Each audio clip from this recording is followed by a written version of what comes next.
Eu sou Clícia Hope e eu viralizei no TikTok por causa de um vídeo que, enquanto eu esperava o meu professor de tênis terminar a aula anterior à minha, eu sentei na pedra, na frente do lago da casa que eu moro hoje.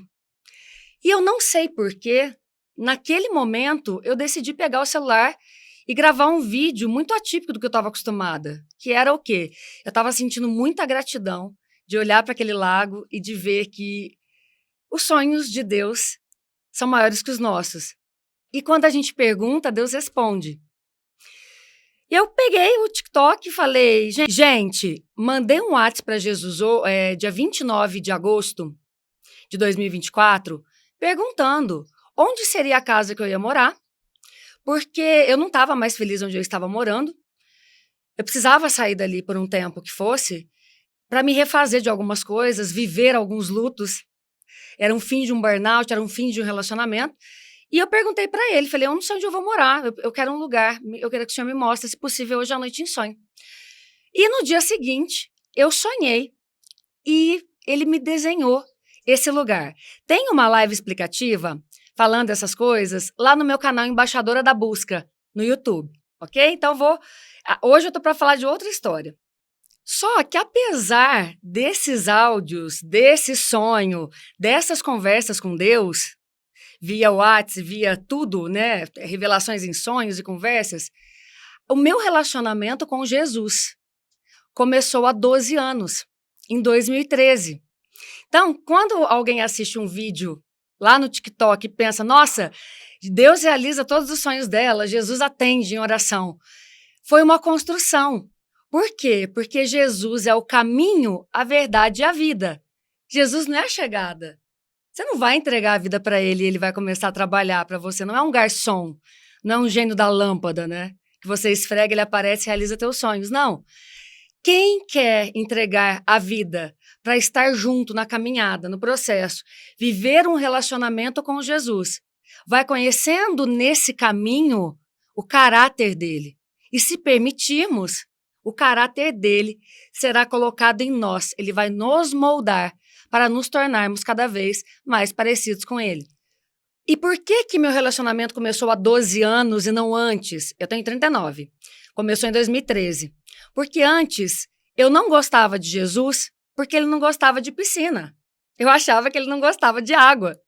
Por quê? Porque minha mãe, na tentativa de me criar dentro da igreja, ela me ligava de sábado à tarde. Estava na piscina do clube com os meus primos. Eu era louca por água, louca por piscina. Um sol maravilhoso, ela ligava no orelhão do clube na época, morava em Varginha, no sul de Minas, falava, vai para a igreja porque hoje tem encontro. Então, na minha cabeça, Jesus não gostava de água, não gostava de piscina, então eu também não gostava dele. Como que pode tirar uma criança de uma piscina? Mas ela fez na melhor das intenções e ainda bem que fez. Porque hoje, muito do que eu tenho foi minha mãe que colocou em mim. Mas demorou, eu tive que desenvolver um relacionamento melhor com a minha mãe também. Tivemos muitas dificuldades quando eu era mais nova e ela também. Ela deu o melhor que ela tinha e com o tempo eu fui me curando e aprendendo a entender e aceitar as pessoas como elas são. Quando, em 2013, ele se apresentou para mim, mas ele não se apresentou falando por vozes, não. Ele se apresentou em pessoa. E ele fez aparecer uma bombinha de asma dentro da caixinha de medicamentos da minha mãe. Nessa época, antes disso, na verdade, eu fiz uma viagem para a Noruega, final de 2012. Eu estava em uma viagem com um ex-namorado, que novamente era um relacionamento tóxico, porque foi aquilo que eu aprendi, e eu precisava sair daquele lugar. Só que eu não tinha força para sair daquilo. E em um jantar apareceu uma mulher que chama Maíra, com o seu marido Matheus. Eles têm a minha idade, nós somos amigos desde então. Então eles podem confirmar essa história. Ela chegou perto de mim na Noruega, tá? Brasileira na Noruega, e falou assim para mim, ô moça, eu vim aqui para essa viagem, meu marido ganhou essa viagem, porque Deus nos mandou falar com você. Jesus falou que o dia que acontecer alguma coisa na sua vida, que você acha que não consegue resolver e que você tem pouco tempo, testa Jesus. Eu olhei pra ela e falei assim, moça, foi minha mãe que te mandou aqui, porque se foi, tô correndo, você. Ela falou, não, eu não conheço a sua mãe. É que era impossível meu marido ganhar um prêmio desses. Ele não estava nem em quarto lugar. E, de repente, apareceu o nome dele, nós ganhamos essa viagem. E eu, meu marido e minha igreja estamos em oração por você durante essa semana, porque a gente sabe que você está passando. Eu estava chorando todos os dias naquele quarto, todos os dias, arrependida de ter ido naquela viagem. Nós sabemos o que você está passando. Nós estamos com você em oração. Fique tranquila que voltando para o Brasil a gente vai conversar e eu vou te ajudar. Maíra, te amo, amiga. E aí, eu voltei para o Brasil. No fim desse relacionamento, eu voltei para a casa dos meus pais. Eu tinha asma naquela época. E São José dos Campos, em julho, é muito frio. Eles moravam no 13º andar de um prédio. Só que eles tinham acabado de chegar naquele apartamento novo. Na época, a gente não tinha smartphone, então não tinha como ter nada de aplicativo, né? Cheguei naquela cidade, nunca tinha ido lá. E a minha mãe, como tinha mudado, estava tudo encaixotado, eu não sei por que cargas d'água, na verdade não sabia, ela resolveu avisar para o meu irmão, para minha irmã e para mim, que ela estava deixando uma bolsinha azul com alça amarela, de propaganda inclusive, dentro do armário da cozinha com alguns remédios. Remédio para dor de cabeça, remédio para dor de barriga, alguma coisa que a gente precisasse, porque se a gente fosse precisar de coisas mais complexas, ela não sabia em que caixa aquilo estava, certo? Então, antes de dormir, ela avisou dessa bolsinha e nós fomos dormir. Eu tinha o costume, principalmente durante o frio, de dormir com a minha bombinha de asma debaixo do meu travesseiro. Dava umas 3, 4 da manhã, eu sentia falta de ar, apertava a bombinha, que era azul, sempre foi azul, bombinha de asma, desde que eu me entendo por gente. Eu apertava a bombinha e voltava a dormir normal. Só que naquela noite, quando eu acordei com falta de ar e apertei a bombinha, não tinha mais nada de líquido de medicamento lá. E para quem não sabe, a asma mata em minutos. Se você não usar a bombinha ou não for socorrida, vai morrer. Isso é fato, né? Todo mundo sabe disso. Quanta gente não morre de asma o tempo todo. Então, eu peguei a bombinha, eu sentei na minha cama e o meu coração disparado, eu pensei, se eu acordar a minha irmã não vai adiantar nada, porque vai deixar ela desesperada, eu sou muito racional. O que eu faço? E aí eu lembrei, e meu coração, gente, disparado, porque assim, eu sei o que é asma. Eu sei, eu vivi asma. É uma coisa que é impossível. Eu pensei, se eu pegar o carro, se eu descer era 13º, até o -1, pegar o carro, sair de carro, não tinha smartphone, não tinha Waze, não tinha nada de aplicativo. Procurar uma farmácia aberta, São José dos Campos fecha tudo. Lá não é uma cidade noturna. Eu não sei quanto tempo eu ia levar. Só de descer, eu já não sei se eu ia chegar viva. Então, passou tudo muito rápido. Não consigo pegar o carro, não adianta acordar minha irmã, não adianta acordar meu pai e minha mãe. Já sei. Eu vou encontrar um remédio naquela bolsinha. Só que eu pensei, ninguém tem asma, só eu. Não vai ter. Lembrei da Maíra falando, o dia que você tiver um problema muito sério e não tiver tempo para resolver esse problema, chama Jesus e testa Jesus. E naquele momento eu não tinha o que fazer. Então eu não fui para Jesus por amor. Eu fui na dor e na covardia. Porque só naquele momento, pela primeira vez na minha vida, eu chamei Jesus. Só que eu não chamei e falei, vem aqui. Eu falei, Jesus, se você existe, você vai me fazer dormir agora. Isso era 3, 4 horas da manhã. Eu vou acordar às 8 e aí eu vou sair para comprar o medicamento. Não me deixa morrer. Para te ajudar, olha a prepotência e a arrogância. Para te ajudar, eu vou lá na bolsinha da cozinha, encontrar um chá para eu fazer e aquilo vai ser um remédio e vai me deixar bem. Coração disparado, imagina. Saí até cambaleando a perna, não conseguia respirar direito, tava, né, naquela situação. E quando eu pego a bolsinha, eu tava trêmula, enfiei a mão, eu não abri pra olhar, eu enfiei a mão tremendo pra pegar qualquer coisa que tivesse. O que que sai na minha mão? Minha mãe é prova disso, meu pai é prova disso, minha irmã e meu irmão, porque eles estavam todos em casa. Saiu uma bombinha branca de asma, sendo que as minhas bombinhas são azuis. Eram azuis quando eu tinha asma. Eu olhei para aquela bombinha, na hora que eu aperto ela não funcionou, mas eu vi que tinha líquido. Eu tirei, cheguei no meu quarto, enfiei a mão correndo, coloquei e aquilo, eu apertei aquilo, tava todo mundo dormindo. Gente, eu ajoelhei, onde eu caí ali no quarto mesmo, eu comecei a chorar, gritar, louvado seja o nome do Senhor Jesus que salvou minha vida. Comecei a chorar, todo mundo da casa acordou, o que tá acontecendo? Falei, mãe, você colocou a bombinha dentro da bolsa. Ela falou, ninguém tem asma. Falei, mas essa é branca, o que que é a bombinha branca? É diferente da azul, filha, não tinha bombinha. Mãe, Jesus veio aqui falar que você pôs uma... Filha, eu quero muito que você entregue tua vida para Jesus, mas eu não posso mentir. Não, nunca esteve aí dentro dessa bolsa uma bombinha, ninguém usa bombinha, ainda mais branca, a tua sempre foi azul. E aí todo mundo começou a chorar. Eu perguntei assim para Jesus, depois que todo mundo acalmou e foi dormir lá pelas 6 da manhã. Falei, Jesus, eu vou te fazer só uma pergunta. A gente vai começar a se relacionar, mas você gosta de água? Porque você me tirava da piscina. A inocência de uma criança que não entendia, né? A forma como que os pais criam. Ele falou assim pra mim, filha, eu não só gosto, como eu vou te dar a receita. São só 2 átomos de hidrogênio e 1 de oxigênio. Aí eu falei, não, eu não vou testar sua receita não, porque eu nunca fui boa de química.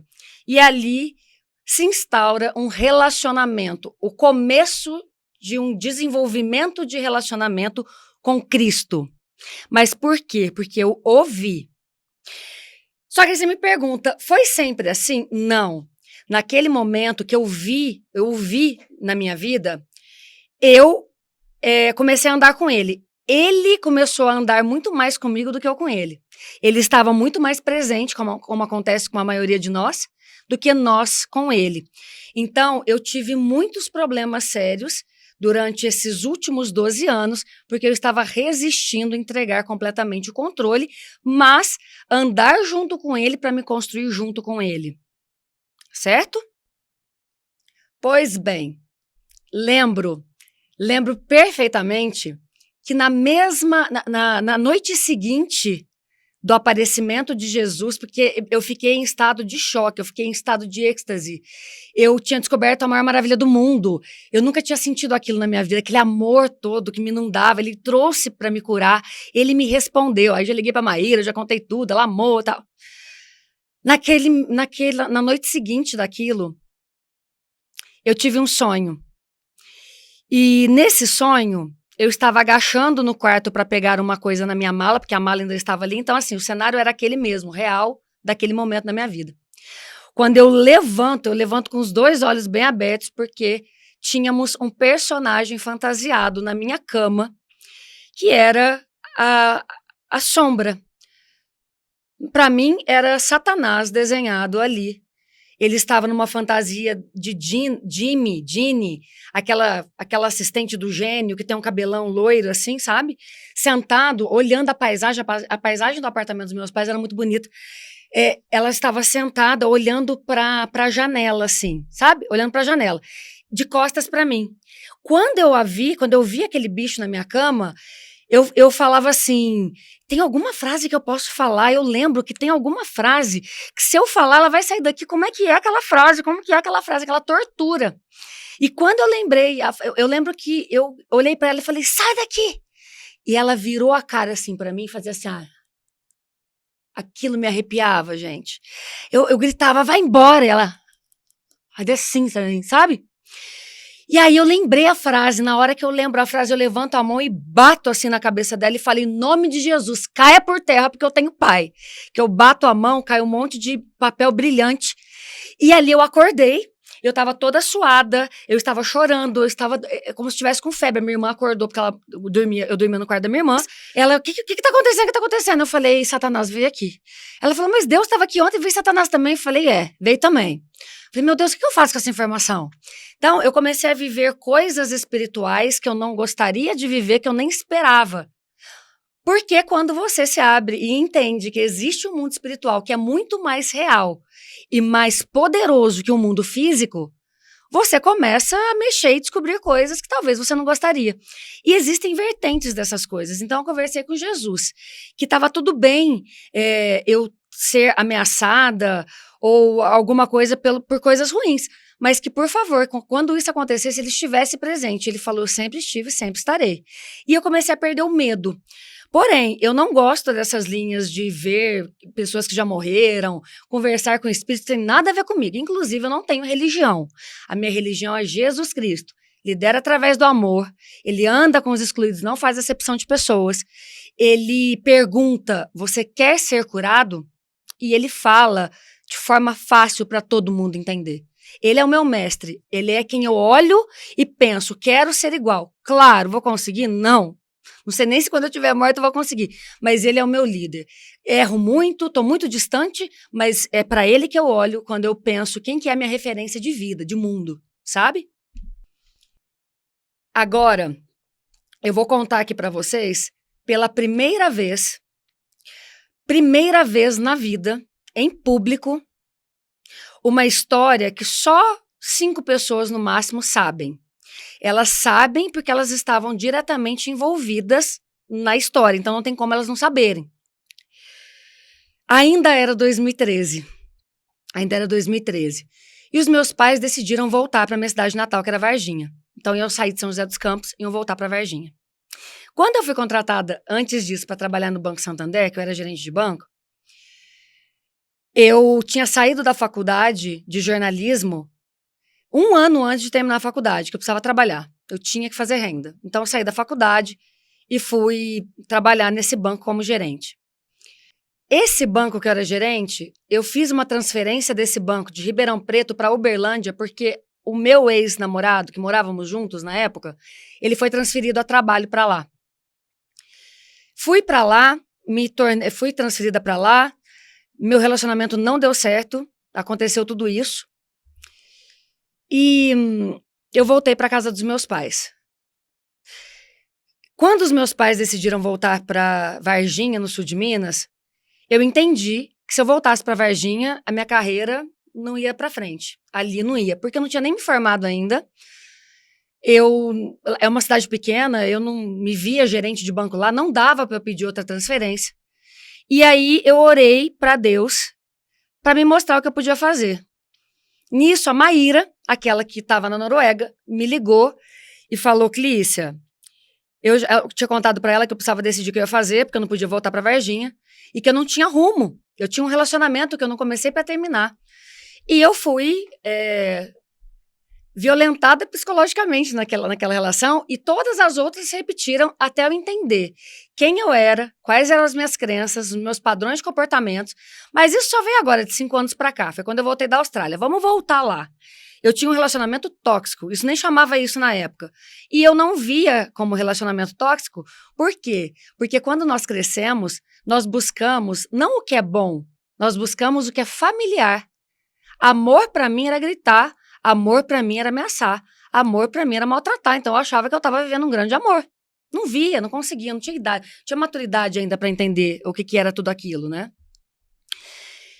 Quando ela me ligou, ela falou, Clícia, você não quer voltar para lá. Você precisa o quê? Terminar a tua faculdade? Eu falei, ou eu preciso terminar a faculdade de jornalismo, de 1 ano, ou eu preciso arrumar um curso parecido, marketing, qualquer coisa, só para eu ter esse diploma. Na época era muito importante ter diplomas. Ela falou, olha, tem a minha sogra, que mora num bairro que não é legal aqui em Belo Horizonte. Ela tem uma casa só de estudantes, são 13 estudantes. Tem quartos de mulheres e quartos de homens. Tem um quarto que tem uma cama só para mulheres. Você quer essa casa? Falei, ó, querer eu não quero, mas eu preciso nesse momento. Muito sem rumo, eu peguei as minhas coisas e eu fui para a casa da sogra da Maíra, no caso, a mãe do Matheus. Quando eu chego lá, a casa, ela era em um bairro que era a Cracolândia de Belo Horizonte. Só que eu tinha acabado de voltar de 6 países. Eu vivia uma vida de banco que, querendo ou não, eu pagava muito bem as minhas contas e ainda sobrava. Eu já vivia bem. Não que a minha família me deu dinheiro, mas eu comecei a me construir e eu era muito boa no que eu fazia, em atendimento. Eu amo atender clientes. E quando eu cheguei lá, eu ia dormir, sabe aqueles barulhos de cachorro latindo, gente gritando, quebrando garrafa? Eu pus a mão na minha cabeça e falei, Jesus, eu te entreguei a minha vida, o Senhor me deixou vir parar aqui? Porque na minha cabeça, se você entregou a vida, ele tem que resolver tudo. Naquela época era assim. Eu fui aprender depois que as coisas não funcionam assim, né? E eu comecei a ficar muito desesperada, porque eu falava, onde eu vou parar dessa forma? E eu nem encontrei uma faculdade que era perto daquele lugar, que tinha marketing, que eliminava aí 2 anos do que eu já tinha cursado, mas eu não perdia tudo. Porque eu não tinha como ficar em Ribeirão sozinha. Não tinha condição financeira, depois de sair do banco e terminar um relacionamento, de ficar sozinha em Ribeirão Preto. Não dava ainda. Então, eu decidi fazer uma faculdade que era perto dessa casa, faculdade de marketing. Fazia 20 anos que esse curso de marketing era naquela escola, naquela unidade daquela escola. Naquele ano, mudou de unidade e foi para 2 horas dali. E ali eu comecei a chorar muito, porque aí eu não ia conseguir estudar.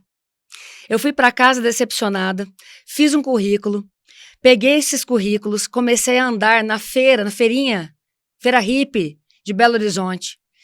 Distribuí currículo em todos os lugares, até em padaria eu distribuía currículo. Porque naquela separação daquele relacionamento, além dele não ter me dado nada e não ter se responsabilizado por ter me levado para aquela cidade, ele ainda fez uma declaração que eu encontrei na gaveta no último dia antes de sair de casa, escrito, eu, tal pessoa, não tenho nenhum relacionamento, união estável, e registrou em cartório. Só que naquela época, quando eu vi aquilo, porque eu nunca fiquei com ele por dinheiro, ou eu trabalhava, ganhava muito bem, e eu tive que sair do banco porque eu terminei o relacionamento, porque o Uberlândia era o lugar do setor dele, não tinha nada a ver comigo, eu tinha que voltar, porque não tinha ninguém que eu conhecia. Quando eu li aquilo, eu me senti tão ofendida e tão triste, que eu peguei minhas coisas, coloquei no carro, fui embora e desapareci. Então, eu tinha que encontrar um emprego, que eu era muito orgulhosa também, não tinha aprendido a pedir ajuda, não sabia para quem pedir ajuda, não tinha como pedir ajuda, meus pais não podiam me ajudar, não tinha ninguém para me ajudar naquele momento. Eu tinha ele e tinha o meu trabalho, quando eu termino o relacionamento, eu saio do meu trabalho e fiquei sem nada. Pedi demissão, tudo bem.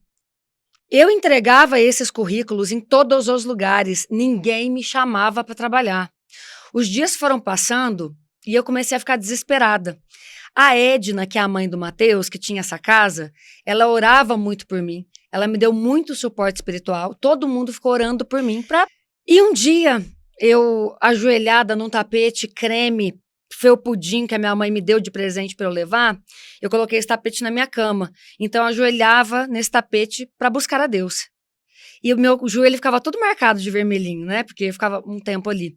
Estava ainda começando a aprender sobre Deus. Eu não sabia ler Bíblia, não sabia abrir Bíblia. Eu não entendia nada, achava aquele livro uma chatice. Então, eu meio que conversava mais com Deus mesmo. E nessa ajoelhada que eu dei, depois de mandar 1000 currículos e não consegui nada, eu falei, Jesus, eu gostaria de te perguntar, Pai, se existe realmente um propósito para as pessoas que andam com o Senhor. Eu não estou entendendo o que está acontecendo porque está tudo piorando. E quando eu comecei a andar com o Senhor, tudo começou a piorar. Está fazendo sentido? É isso aqui que é viver com Jesus? E se o Senhor tem algo para me dar, alguma coisa que só eu vou conseguir fazer nesse mundo, pode me mostrar na sua palavra? Eu nem sei ler a Bíblia, mas eu vou abrir e o Senhor vai falar. Ai, gente. Ai, que lindo, né? Como eu não sabia abrir Bíblia, eu peguei a Bíblia rosa, com uma capa transparente, abri essa Bíblia e caiu em Jeremias 1. Antes que eu te formasse no ventre materno, eu te fiz profeta às nações. E você vai levar minha palavra a todos os cantos, a todos a quem eu mandar irás. E não me diga, não sei falar, que no pasto de uma criança, porque a minha palavra eu coloco na tua boca. Você irá a todos os cantos, pelejarão muito contra ti, mas não prevalecerão, porque eu sou contigo para te livrar, diz o Senhor. Quando eu li aquilo, eu empurrei a Bíblia longe, eu falei, eu não vou ser pastora. Não, eu não quero essa palavra então não. Deixa quieto, deixa que eu resolvo. Eu fui criada sendo um homem masculino, né? Multinacionais, melhores resultados do Brasil, América Latina, mundo, sempre lutando muito. Eu acreditava que aquilo era viver. Eu não era feminina, eu não era a magnética que atraía o que era, eu não era a mulher feminina mesmo, né? Nem feminista, pelo amor de Deus, a feminina que conquistava as coisas pela forma doce de ser, pela forma leve de falar. Eu fui doutrinada durante 20 anos em multinacionais, com melhores resultados, trabalhava muito mais que homem. Eu era um homem, porque para mim, aquele trabalho é masculino e ninguém me tira isso da cabeça, é a minha opinião. Então, eu fui para a vida trabalhar muito pesado, porque se eu não queria ser a pastora que Deus falou que eu ia ser, eu tinha que fazer alguma coisa. E aí, olha que engraçado. Deus, ele tem sim, se você perguntar para ele qual é meu dom, para que eu fui feita, porque vamos lá, a Sandy nasceu cantora, ela é perfeita, brilhante, maravilhosa e tudo dá certo na vida dela, porque ela nunca saiu do dom dela, que é cantar. Ela não foi tentar ser bailarina. A Sandy não foi tentar ser jogadora de tênis. Ela nasceu cantora, ela cuidou daquilo, desenvolveu aquilo, ela é cantora, né? Então, ela viveu a essência dela a vida inteira. Agora, se a Sandy decidisse jogar tênis, acredito que ela não seria... Poderia conseguir, não estou falando que não, a gente não tem como trabalhar com esse dado, né? De hipótese. Poderia ter conseguido, mas ela talvez não fosse tão boa tenista como ela era. Ela não canta, ela é a música. Ela é cantar, certo? Então, ela sairia do lugar dela de essência, onde poderia ter uma vida leve, que flui, que vai, porque está no seu lugar certo. E talvez não seria nem uma tenista mediana, não dá para saber. Mas a lógica que eu estou entendendo da vida, os testes que eu tenho feito comigo, eu tenho visto que quanto mais estivermos honestos em estarmos desenvolvendo no mundo o dom que nós ganhamos antes que fôssemos formados no ventre materno. Ele nos deu um dom. Ele nos fez para ser exatamente alguma coisa. Paulo, em suas cartas, Paulo, apóstolo da graça, ele fala muito sobre isso em uma das cartas dele. Ele fala o seguinte, todos somos corpo de Cristo. Nesse corpo tem vários órgãos, tem várias coisas para serem feitas. Cada um é responsável por um. E não dá para falar que um é melhor que o outro, porque todos são necessários. Mas um é um, o outro é outro. Se eu sou um pulmão, eu vou olhar para o coração, achar que ele faz um trabalho mais bonito, eu vou querer ser coração, aí eu vou sair do meu lugar de pulmão, vou entrar no lugar de coração, vou fazer o quê? Falir o sistema inteiro. A pessoa vai entrar, o corpo entra em colapso. O que eu vejo o tempo todo?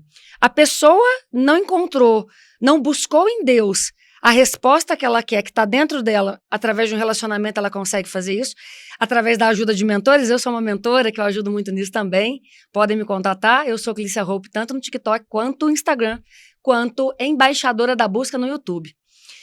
Eu coloco as pessoas para buscarem essa essência. E a pessoa, ela olha para uma cabeleireira, por exemplo, ela vê a cabeleireira prosperando, montando um salão, 2 salões, 3 salões. Ela olha, vê o brilho daquela pessoa, o dinheiro que ela está ganhando, a vida que ela está levando. Ela põe na cabeça dela que aquilo dá certo. Ela vai fazer de tudo, pagar curso para se tornar uma cabeleireira. Só que se aquele dom é só da cabeleireira, você pode estudar o tanto que você quiser, que você nunca vai ficar boa quanto ela. Então, por que ao invés de olhar para a vida do coleguinha, nós não olhamos para dentro, não perguntamos para quem criou o nosso manual de instruções qual que é meu dom, qual que é meu propósito, o que eu vim fazer aqui, ao invés de olhar para os outros, tentar puxar tapete, invejar a vida do outro, porque você não vai ser nem tão boa quanto a pessoa e vai deixar de desenvolver o teu. Então, você vai ficar perdido no meio do caminho. Concorda? É uma coisa meio, para mim, hoje, lógica, mas não é para todo mundo. Quando eu saí da casa desse relacionamento em Uberlândia, uma amiga, a Larissa, ela me ajudou. Eu coloquei as minhas coisas no carro e nós fomos até a cidade do pai da Larissa, que era perto de Campinas, passar a noite para, no dia seguinte, eu ir para São José e a Larissa ir para Campinas. Uma coisa que me marcou muito, quando nós chegamos na casa do pai dela, ela lembra disso até hoje, ela enche o olho de lágrima. Nós sentamos no sofá, o pai dela perguntou, o que está acontecendo? Eu tinha 20 e poucos anos. O que está acontecendo? O ex da Clícia, ele meio que expulsou ela da casa dele, falou que nada era dela, que ela foi para lá porque ela quis, porque ele não colocou uma faca no pescoço dela para ir. Então, que era para ela ir embora, procurar o rumo dela. O pai da Larissa olhou pra minha cara, olhou pra Larissa e falou: tá vendo, filha? Isso que eu não quero que aconteça com você. É dessa forma que eu não quero que ninguém te trate. Já pensou se chegar uma situação dessa menina? O que essa menina vai fazer da vida agora? Acabou a vida dela. E eu olhei pra aquilo e falei: meu Deus, eu me tornei referência negativa.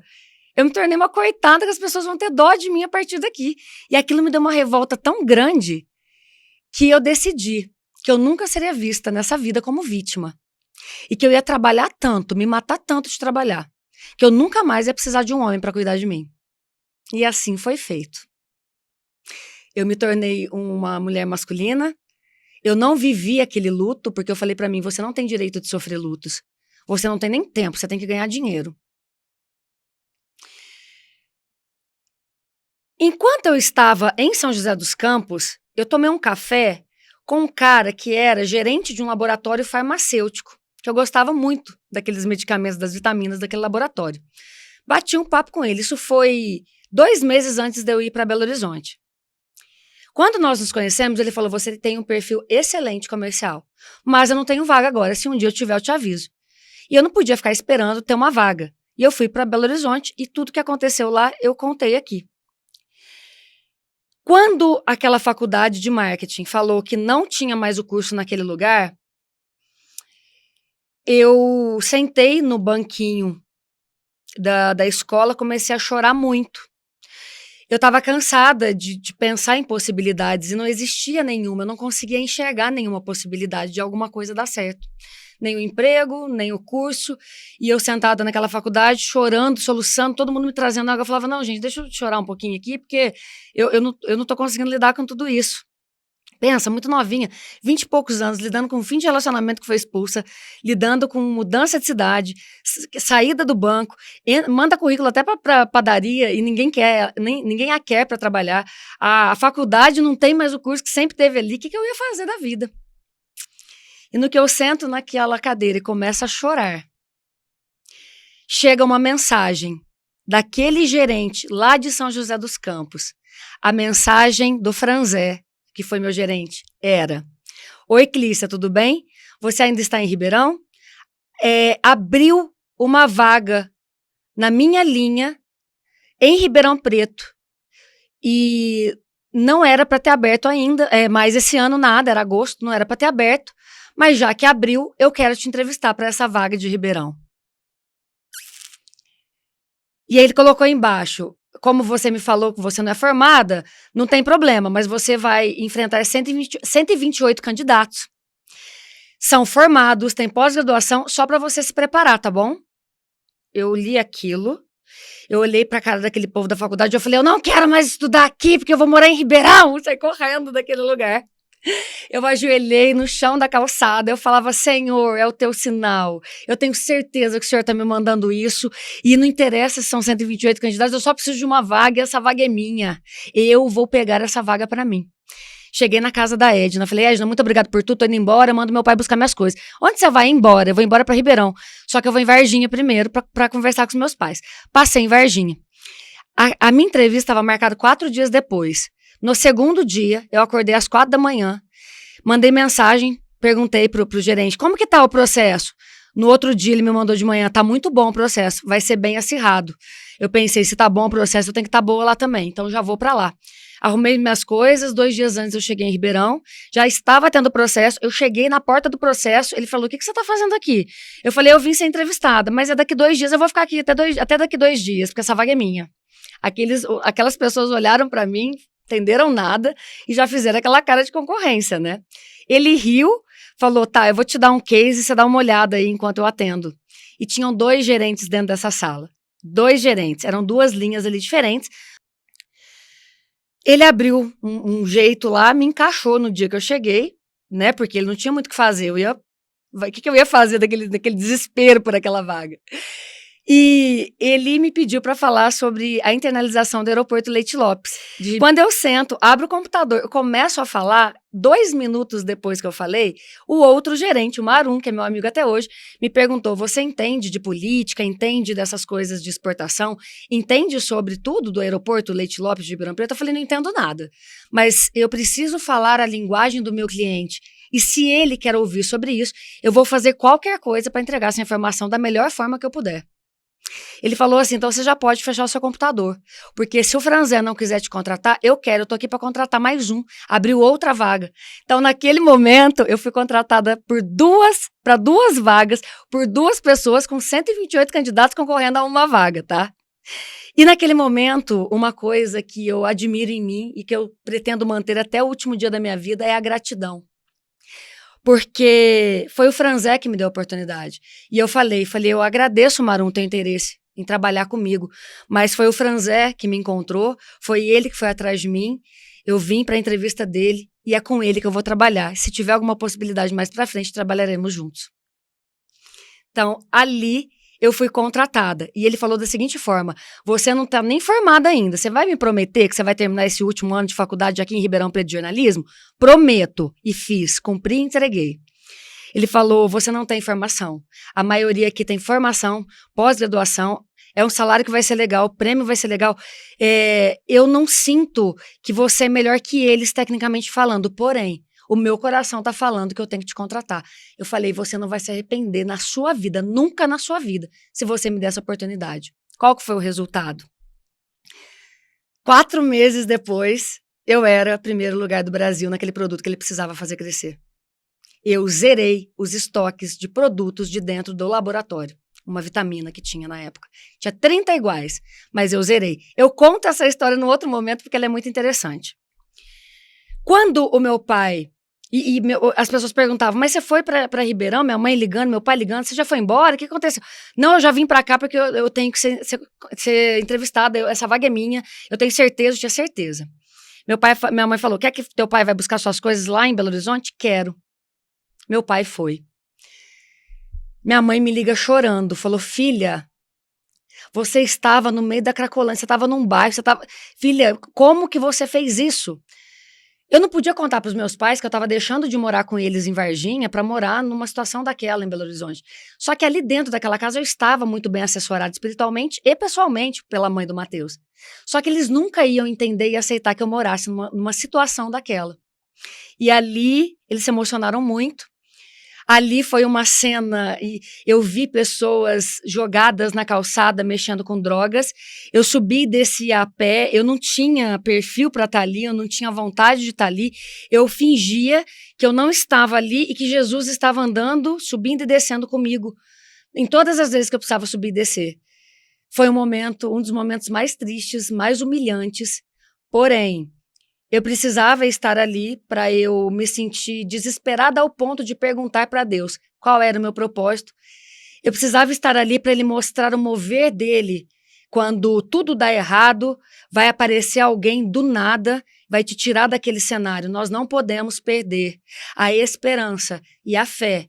Nós não podemos nos basear na situação atual.